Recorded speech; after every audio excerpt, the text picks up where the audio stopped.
Praise lord. 1 కొరింథీ 14వ అధ్యాయం 1వ వచనము. ప్రేమ కలిగి ఉండుటకు ప్రయాసపడుడి. ఆత్మ సంబంధమైన వరములను ఆపేక్షతో ఆపేక్షించుడి. విశేషంగా మీరు ప్రవచన వరము ఆపేక్షించుడి. కాబట్టి ఇక్కడ మనకు కావాల్సిన మాట ఏంటంటే ప్రేమ కలిగి ఉండుటకు ప్రయాసపడుడి. ఫుట్ నోట్లో చూసినట్టయితే ప్రేమను వెంటాడుడి. కాబట్టి యేసు ప్రభు దేవుడు ప్రేమ స్వరూపి, దేవుడు ప్రేమ అయి ఉన్నాడు. ఆయన ఆజ్ఞలు పాటించుటే ప్రేమ కలిగి ఉండుట. కాబట్టి ప్రేమ కలిగి ఉండుటకు ప్రయాసపడుడి. కాబట్టి మానవ జీవితంలో అన్నీ ఉన్నా ప్రేమ లేకపోతే వ్యర్థము, నిష్ప్రయోజనము. ప్రేమ అనగా యేసు ప్రభువు. కాబట్టి మానవ జీవితంలో అన్నీ ఉన్నా కూడా యేసు ప్రభు లేకుంటే అన్నీ కూడా వ్యర్థమే. ప్రేమ కలిగి ఉండుటకు ప్రయాసపడుడి. కాబట్టి యేసు ప్రభు కొరకు కష్టపడాలా, యేసు ప్రభు కొరకు మనము ప్రయాసపడాలా, కష్టపడాలా. యేసు ప్రభు మన కొరకు సిలువలో ఉదయం 9 గంటల నుంచి మధ్యాహ్నం 3 గంటల వరకు సిలువలో వేలాడినాడు. సిలువలో ఆయన మన కొరకు ప్రయాసపడినాడు, కష్టపడినాడు, ఆ బాధను ఓర్చుకున్నాడు. కనుక మనం కూడా యేసు ప్రభు కొరకు కష్టపడాలా.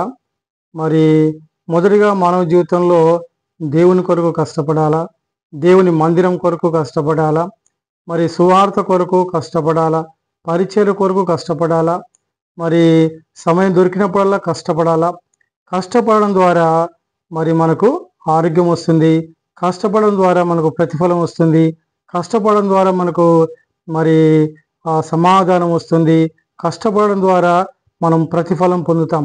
కాబట్టి దేవుని కొరకు మనము కష్టపడాలా, యేసు ప్రభు కొరకు కష్టపడాలా.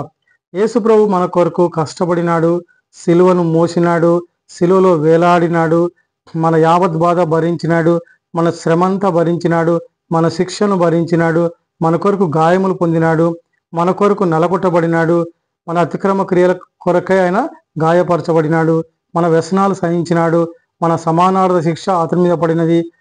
అంతేకాకుండా మన పాప పరిహారార్థం, మన అపరాధ పరిహారం కొరకు ఆయన మన అపరాధముల పరిహారం కొరకు బలి అయినాడు. మన యొక్క పాపం కొరకు శిలువలో రక్తాన్ని దారపోసినాడు.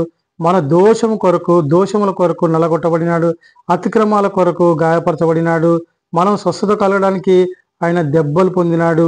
కాబట్టి మన కొరకు యేసు ప్రభు ఎంతో వెల చెల్లించి, ఎంతో కష్టపడి, ఎంతో ప్రయాసపడి మనకు గొప్ప రక్షణ ఇచ్చినాడు. మనం కూడా దేశం కొరకు, ప్రజల కొరకు, రక్షణ లేని వారి కొరకు, పరిచర్య కొరకు, సువార్త కొరకు, బంధువుల కొరకు, స్నేహితుల కొరకు, అధికారుల కొరకు, ప్రజలందరి కొరకు మనం ప్రార్థనలో, సువార్తలో, పరిచర్యలో మనం కష్టపడి అనేకుల్ని సంపాదించుకోవాలా. కాబట్టి దేవుడు చెప్పిన మాట ఏంటంటే ప్రేమ కలిగి ఉండుటకు ప్రయాసపడుడి, ప్రేమను వెంటాడుడి. కాబట్టి దేవుని కొరకు ప్రయాసపడాలా, దేవుణ్ణి మనము వెంటాడాలా, దేవుని అనుసరించాలా, దేవుడు చూపిన మార్గంలో నడిచి సర్వ మానవాళి కొరకు యేసు ప్రభు ఏ రీతిగా కష్టపడి ఆయన వెల చెల్లించి శరీరాన్ని ప్రాణాన్ని పెట్టి ఆ శిక్షను అనుభవించి ఆ యావత్ బాధ అనుభవించి ప్రజలందరి కొరకు, ప్రజల నిమిత్తం, ప్రజల కొరకు ఆయన ప్రాణం పెట్టి శరీరం పెట్టి ప్రజలందరికీ రక్షణ ఏ రీతిగా ఇచ్చినాడో, దేవుడిచ్చిన గొప్ప రక్షణని మనం అనేకులకు ప్రకటించి ప్రార్థన చేసి దేవుని కొరకు, మందిరం కొరకు, పరిచర్య కొరకు కష్టపడి అనేకులకు మేలు చేయబద్ధులమై ఉన్నాం, అనేకులని సంపాదించుకునే బద్ధులమై ఉన్నాం.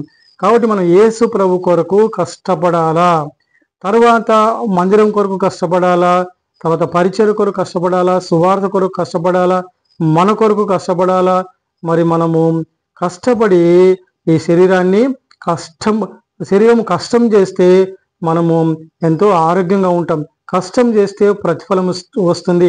కాబట్టి రూతు తన జీవితంలో ఉదయం మొదలుకొని ఇది వరకు ఆమె కష్టపడుతూ వచ్చింది, కొద్దిసేపు మాత్రమే ఆమె విశ్రాంతి తీసుకుంటూ వచ్చింది. కాబట్టి రూతు కష్టపడినది బోయాజును చేరినది. మనం కూడా కష్టపడితే యేసు ప్రభువుని చేరుతాము, దేవుని రాజ్యాన్ని చేరుతాం. అలాగే భక్సింగ్ గారు కూడా తన జీవితం అంతా కూడా కష్టపడుతూ వచ్చినాడు. ప్రార్థనలో కష్టపడుతూ వచ్చినాడు. మోకాళ్ళ మీద వాక్యాన్ని గంటలు గంటలు ధ్యానిస్తూ వచ్చినాడు. ప్రపంచం అంతా ప్రయాణంలో కష్టపడుతూ వచ్చినాడు. సువార్తలో కష్టపడుతూ వచ్చినాడు. వాక్యాన్ని బోధించడానికి ప్రపంచం అంతా తిరుగుతూ వచ్చినాడు. ఆ రీతిగా భగత్ సింగ్ గారు కూడా మరి ఆయన ఎంతో దేవుని కొరకు కష్టపడి మరి ప్రపంచంలో అన్ని దేశాల్లో ప్రజల్ని రక్షణలో నడిపిస్తూ వచ్చినాడు.